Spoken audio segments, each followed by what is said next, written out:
let me introduce myself. I'm Ayu, will be the moderator for this session. And for information, there will be 30 minutes of discussion from 30 minutes of talk from Dr. Avinash and followed by 15 minutes of discussion session.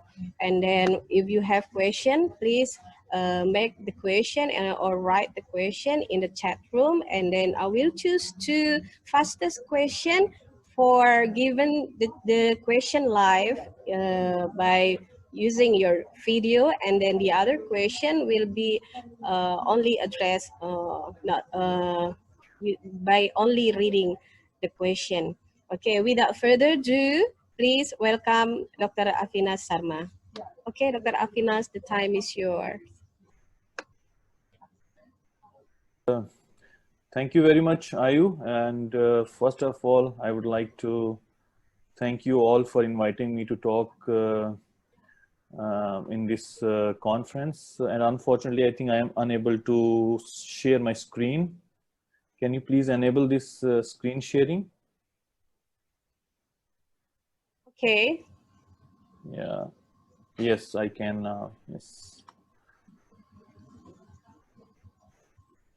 So, yeah, well, so thank you very much once again. And today I will be talking about a bit of our research on extremophilic microorganisms, which I have done so far in last 4 to 5 years. And since you already know that I work in National Center for Cell Science, and our aim at NCCS Pune, India, is to focus on the extremophilic microorganism, and some of my students are working on extremophilic microorganism from Antarctica, Arctic, and other extreme environment like Himalaya and deep sea sediments. So I'll be taking you briefly to those ecosystem and what kind of findings we have so far. So first of all, it's very, very important to know that microorganisms are everywhere, and we know that they perform a lot of functionality. Like they do perform in soil environment, they also help in plant environment, they also are responsible for our health, for our bad health, they are also responsible for fermentation, they are also responsible for many other ecological balances and medicine also. So to further delay, let's talk about what they are. So these microbes are, they are very tiny particles, living single cell particles, and they live everywhere where nothing else can survive. So imagine if a microorganism is surviving in hot spring, you can imagine that you cannot survive in hot spring, neither other animals as well. So this is the beauty of microorganisms. They survive in those harsh conditions. And why are they interesting? So most of us feel that they are bad for our health, but actually they are very helpful for us, because looking at the discovery of penicillin, and there are many other antibiotics, and then also they do shape environment. They also perform a lot of activities in human gut microbiome. You are all aware that human gut microbiome is one such very interesting topic these days, and also they perform a lot of biogeochemical processes and fix nitrogen for plants, and also perform fermentation processes, etc. So why is it important to specifically study extreme environment? Is because you know, these are the microorganisms. They represent a very vast group of life, so they are present everywhere. So it is very, very important to know them, because looking at if you I know you all are aware of the fact that the stack polymerase, which we use for the PCR amplification of your DNA, is actually from extremophilic microorganism which were isolated from extreme condition. So that the name is Thermus aquaticus. So that's why it's very, very important, because these are the microorganisms which have some stability in their proteins, and which can function in harsh conditions. So they are a bit better than the microorganism surviving in normal conditions. And they are, of course, widely distributed from Antarctica, Arctic to hot springs, and then volcano, and also coal mines, etc. So their diversity is very complex compared to other microorganisms, because they have different kind of strategies which they perform to survive in this environmental condition. And also there's a great challenge in microbial on microbial ecologists to evaluate the microbial diversity in these complex environment, because of the accessibility, and there are many issues. One such is accessibility, because if you want to perform work on Antarctica, there is a limited access. You cannot go there and do sampling. You have to take a lot of permissions, and then again, you can only go once a year, that too in a very limited frame, because otherwise there are no flights or ships which are going towards Antarctica.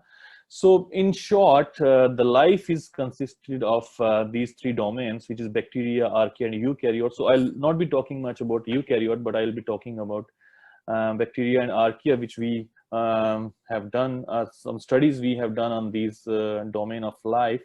So let's just brief you about these extremophiles. So these are basically organisms where nothing else can survive, and I'll be talking about this, how do they survive and why are they interesting, as I have told you, because they are well known for their enzyme, because they are stable at very high condition, like I have written it here, stability even at extreme condition.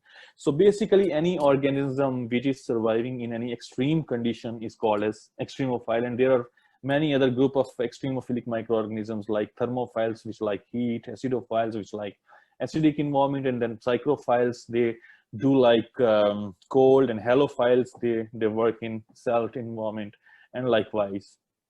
So I will not go into this because I have already told you. So if you are aware, I just don't want to restrict my talk on what we have done, but I also want to, I'm sure there are some master and bachelor students who will be interested to know the methodology and kind of technologies which have developed over the time for such studies. So earlier, if you are aware, we used to do microbiological studies. It started from the microscopic features, and then morphology came, how we used to do colony morphology, cell shape, cell size, staining, and then later on biochemical features also introduced. Slowly and slowly people started using these kind of features to identify microorganisms based on these tests. And then slowly and slowly it came into an era where molecular features were also introduced, like using MALDI-TOF for identification. And most important is the nucleic acid, DNA, and RNA based analysis, specifically 16S rRNA gene sequencing.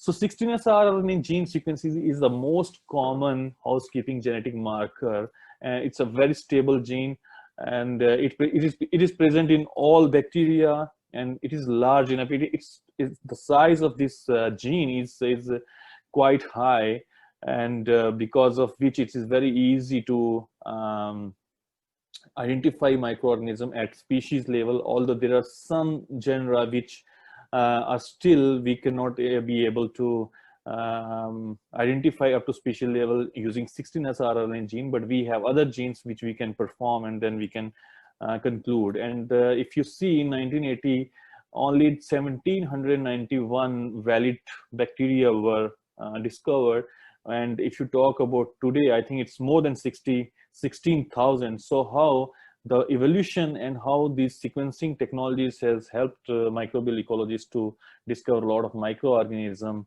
over the time.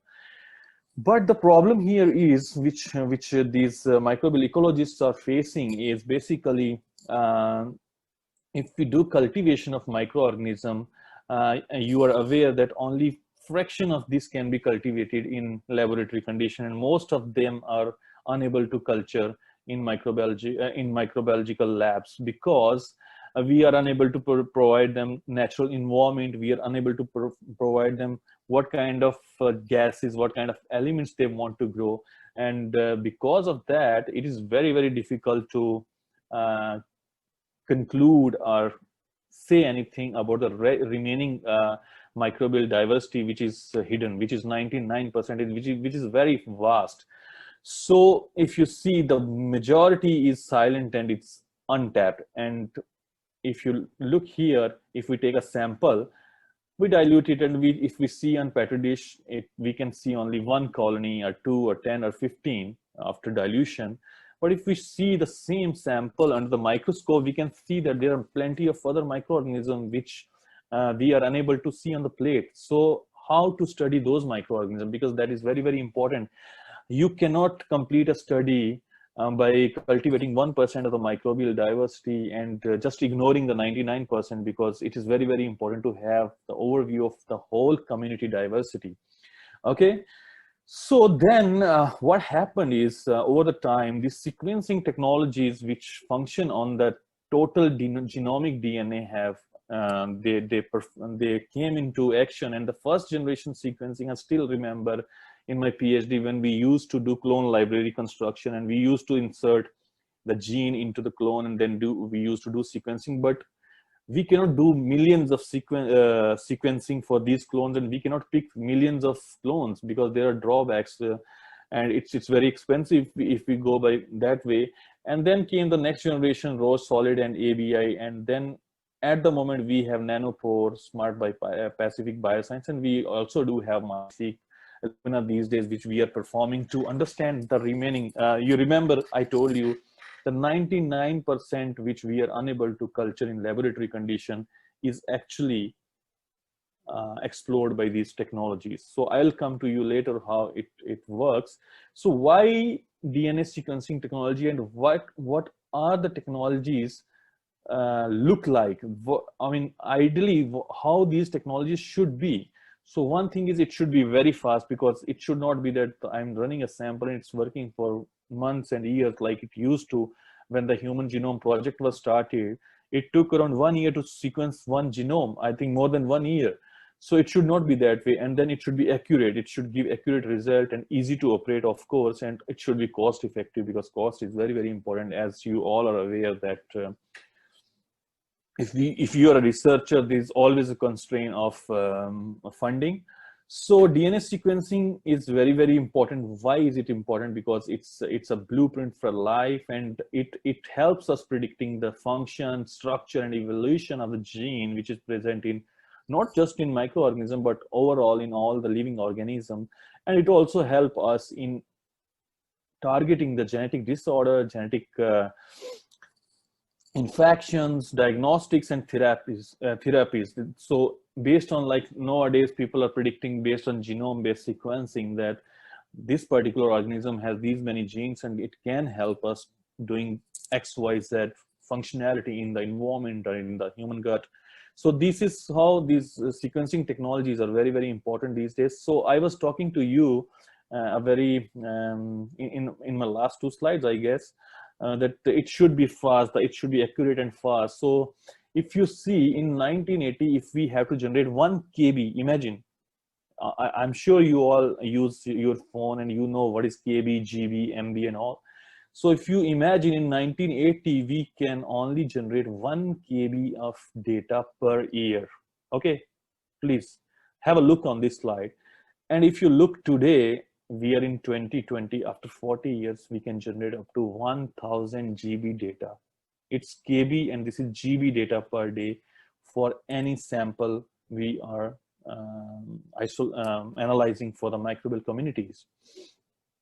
So this I'll skip because the present slide talks about this. And then again, I talk to you about the cost effectiveness.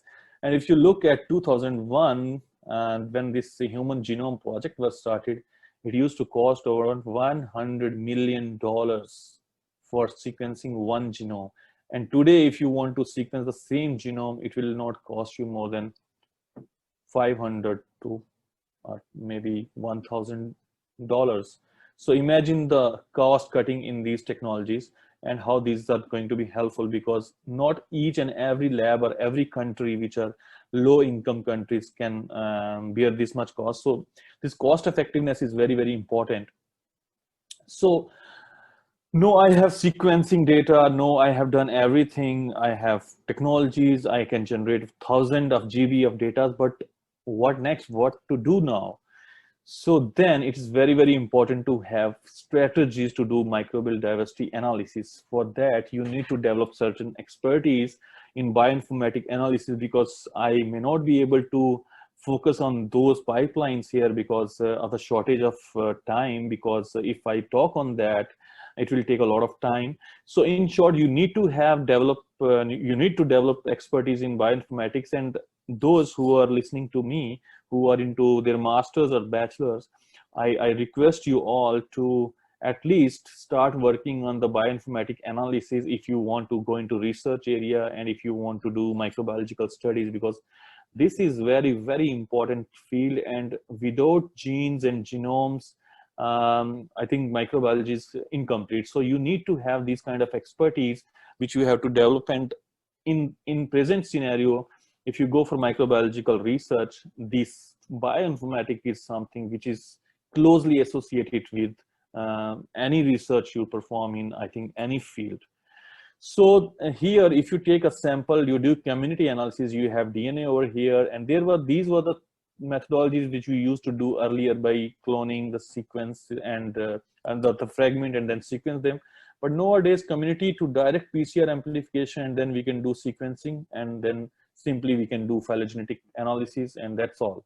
So we have much faster methodologies and pipelines these days to analyze the microbial community structure.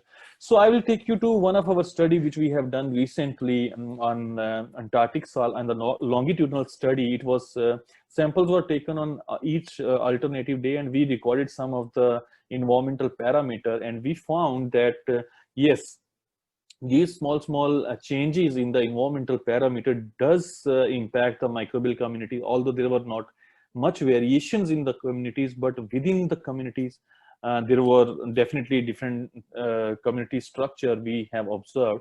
If you see here, so yes, so here if you see the alpha diversity, there are all these values, they are coming as a different value. So this means that we have a different community structure. So this, I think this next slide will give you more accurate answer here. So if you look at this particular picture here, you can see that these are samples which we performed for high throughput sequencing. And if we see, majority of the microorganisms, they are associated to the cyanobacteria. And there is small variations in the microbial community structure if you look into the community as the composition of these. So this provided a clue that even though there are small changes in environmental parameter, it does impact the microbial communities.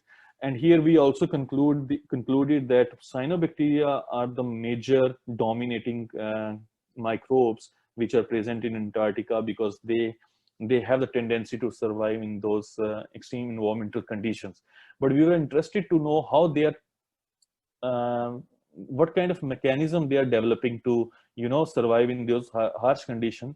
So we found that these microorganisms, they have special kind of mechanisms and genes which are responsible for base excision repair, mismatch repair, and DNA repair. So all these which I'm showing over here is basically a mechanism of bacteria, the genes which are responsible in bacteria for the DNA repair, because there is a lot of UV in Antarctica, and when you have a huge UV, the chances of DNA damages are very, very high. And it has been reported that microorganism does face these kind of issues, but they have this tendency to repair that DNA and function in those harsh conditions. So then we also we were able to discover one new bacteria. I think this paper should come very soon. This is under review. So this Merisedimenticula bacteria Sanae, we described as a new species from Antarctica. It was isolated from a glacier-fed sediment sample.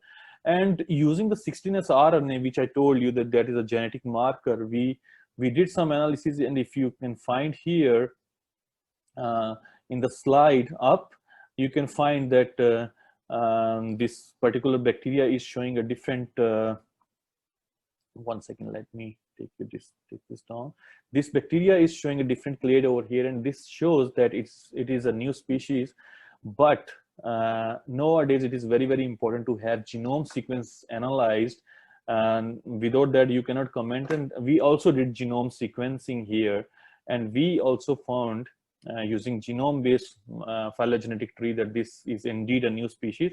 and this should come very soon in the publication. And then we have also done another study on a hot spring whose temperature was like more than 92 degrees centigrade, and we did some analysis. And I just want to make a comment over here in this study. I will not go into much detail of this study, but what I want to tell you here, that how with time technologies has evolved and how they are helping us to explore more and more.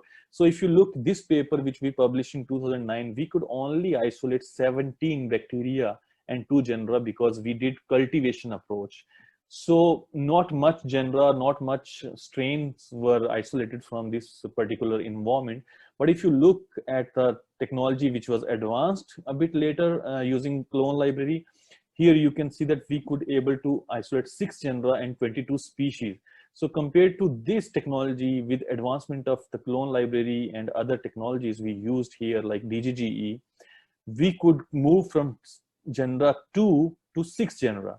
But again, since the coming of these technologies, deep sequencing, I told you, which can generate a lot of sequencing data, after having 6 genera, we can see that around 33 bacterial genera we could explore from this particular environment. So the take-home message is, with the evolution of the technologies, we can explore more and more microbial diversity, which was actually hidden from us. If we would have not used this technology, imagine we could have satisfied with these many organisms, and this could be a flaw, and this could be a kind of information which is false. And then we again did one more study in deep sediment, and in this particular study what we did is we performed sampling from Agati Island. We will just tell you, it's near here in the southern part of India. This is an island, and we did sampling from different locations. So SG1 is basically a sample which was collected from 1 meter depth, 2 meter depth, and then 5, 10, and likewise. So up to 40 meter depth we did analysis. And if we can see here that we found that bacterial richness after 25 meter of depth to 40 is much higher compared to the microbial diversity richness which we found from 1 meter to 20 meter. And we also found that although the proteobacteria were the most dominating bacteria, but there were many variations, and firmicutes were the organism which are actually present there. That's fine. We did this analysis. We have number of bacteria, number of genera we have, but we were more interested in what kind of performance, what they are performing there. And we also did a PCR plot where we found that if we see these 4 samples, they are showing similar kind of pattern. They are coming together. So this means that with the time you go into the depth, the microbial community structure remains very intact within these different depths. But here there is a lot of diverse microbial communities you can find from 1 to 15, but richness is very high in this particular samples. And we also sorry, I missed one slide over here. So what we also did some analysis on this particular environment, and we found that these samples which we collected from 25 meter to 40 depth, these bacteria, they need very less amount of carbon source for the survival. So they are, you can say, oligotropic bacteria which are residing there. So we also did some analysis, and we found that one of the bacteria we already published in 2014, Bacillus indicus, we gave on the name of our country, India. So we found that this is a new species, and we performed some of the tests, and we, based on phylogenetic analysis, we can say that this is indeed a new species. And in the conclusion of this study, we can see that the continental shelf harbor a wide diversity, upper and lower sea sediments. And then understanding the widespread bacterial diversity of the marine environment can serve as an elementary data to serve and further omic studies. So basically here, this data provide an insight into the kind of microbial communities we have over here. And with most recent omic approaches, we are again working on those samples, and we are looking into the kind of biogeochemical cycling they are performing, because there are a lot of greenhouse gases which are coming out of the ocean, which these bacteria act on and oxidize those organisms and saving our climate by the global warming. And as I told you, we also discovered a new bacteria from this study.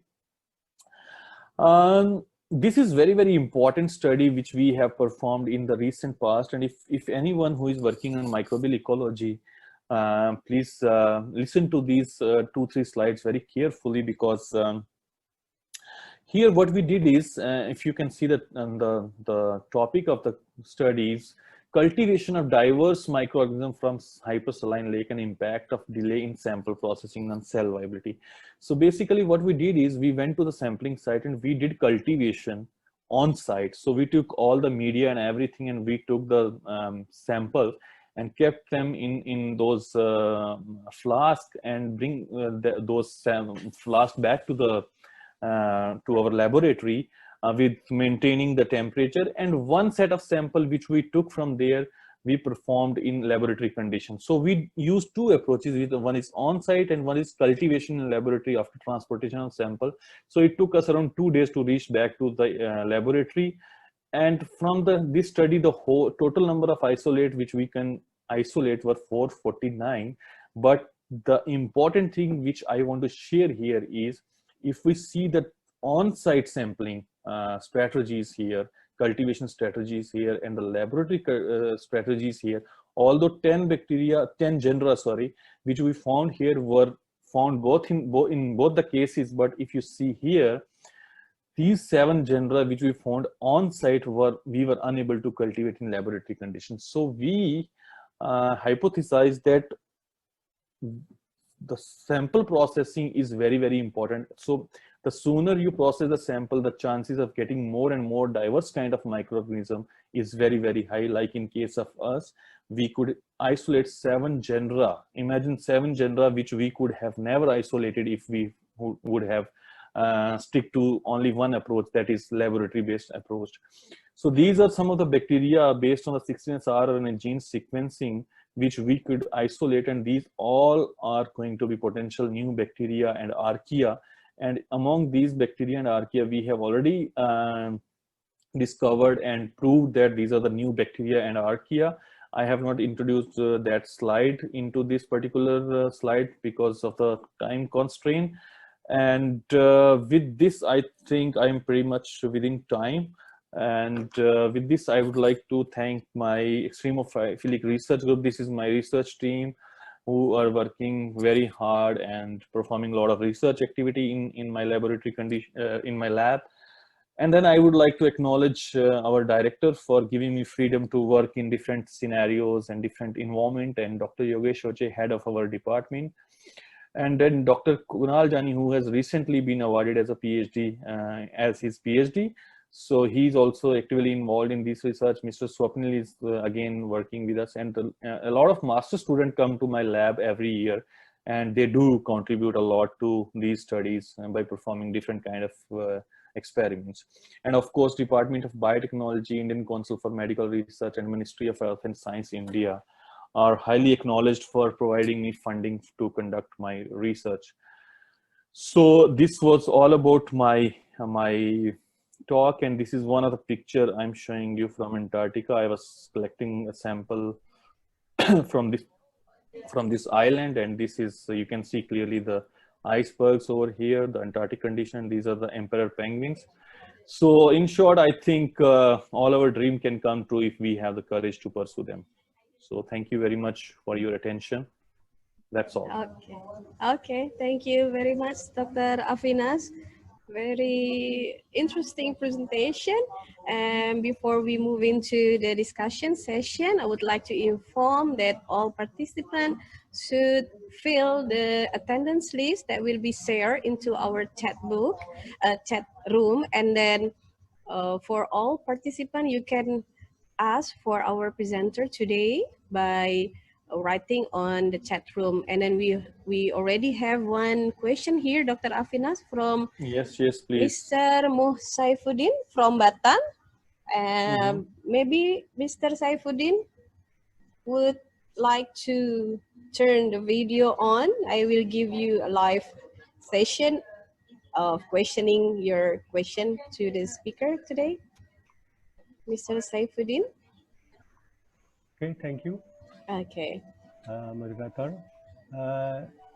I'm going to talk about or ask about the benefit of many bacteria or microorganisms that's already isolated from environmental. How far the benefit for human being or their environment? Thank you.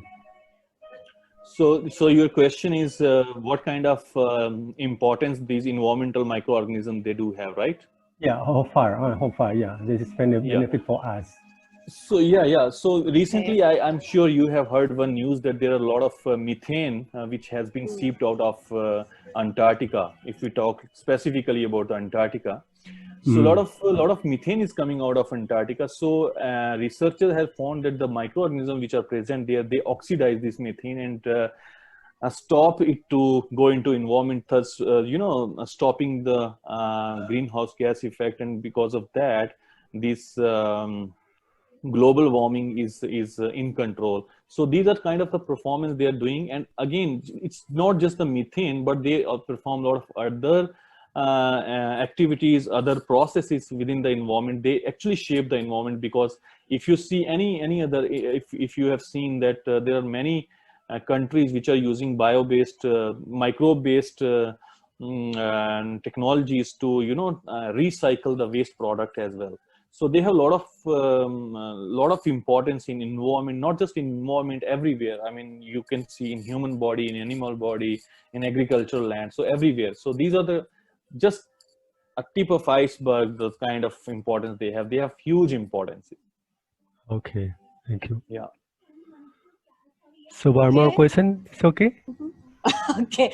since no more chat question, okay. I think Thank I you. think will be okay. Mr. Saifuddin, you still would like to ask questions? I'm working on the Atomic Energy Agency of Indonesia in Batam. So,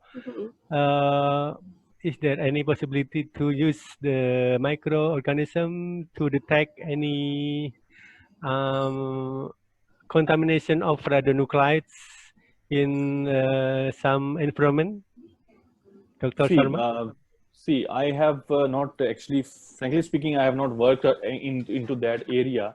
But there are reports that these microorganisms, they do perform such kind of degradation processes. Like in case of, if you see the oil degradation, there are a lot of agricultural land where these bacteria are performing such activity, where they are degrading the hydrocarbon because of the oil spillage in the agricultural land.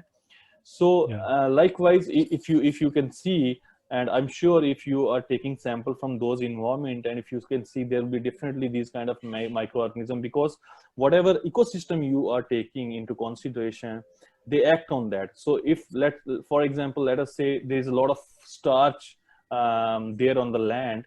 If you take sample from that particular ecosystem or that particular location, you will find bacteria which are actually starch degrading bacteria, because these bacteria, they perform as per the requirement and as per the availability of the substrate. So I'm sure you will find something over there to decontaminate your ecosystem. Yeah. Okay. Thank you. Okay. Okay. Thank you very much for the question. Also, Mr. Saifuddin, I think we still have time actually, Dr. Avinash. While waiting, yes. I actually ended this talk early because I want to have more questions than yes, of course. Talking about so please, I would like to invite all participants to state the question here. While waiting for the question, that you have already said that you're working with the extremophils groups there. Yeah. Yeah, so it's supposed to be consist of extreme researchers then. yeah, absolutely. So guys, please ask some questions. Yes. Feel free to ask questions. If you Yes, cannot, you please. can just type into the chat box as well. So maybe one question, Dr. Avinash, while waiting, do the microbes that you have already investigated on the Antarctic has a specific features since they are extreme thermophilic microbes? Maybe they have a specific features that different from others that we can Yeah. find in another region, maybe. Yes. Yeah. So they, like I told you, one of our study which we conducted, they contain a specific kind of mechanism, like the DNA damage, DNA repair mechanism. So since they are exposed to a lot of high UV exposure, so they develop such kind of mechanism, and they have these kind of genes which make them responsible to, repair their DNA, because DNA is at the end is going to work for different machineries within the bacteria. So these are the kind of machineries, and these are the kind of genes they harbor inside their genome, which help them survive in these harsh conditions. And this is just we studied. So there are plenty of other things also which they do harbor in their genome, and which they do harbor in their cells. So there is plenty of different mechanism they have compared to the normal microorganisms. So how long do you think an environment will make changes on the microbe community? How long in time, or maybe in months, in year, maybe like that? See, if you want to look into a longitudinal impact of microbial composition, it depends. Like in case of very drastic changes in environment, it can happen overnight. But if the change is very slow, and if it is working, if it is working very slow, like in case of, let us talk about temperature. So if the temperature of this particular ecosystem today is 5 degree, and tomorrow it reaches to 6 degree, there may not be a very high variation. But if we talk about 5 and then 20, there will be higher variations. So likewise, so there are plenty of such things which depend on the environmental parameter, and if they change drastically, and there will be drastic change in the ecosystem, in the microbial diversity as well. So it will be depend on the environment itself, right? Yes. Yes. Okay. So I think no more question from participants today. Yes, not- if you have any question, you can write me email, no problem. Okay, so okay, we will send you the email of Dr. Avinash if you'd like to have a question.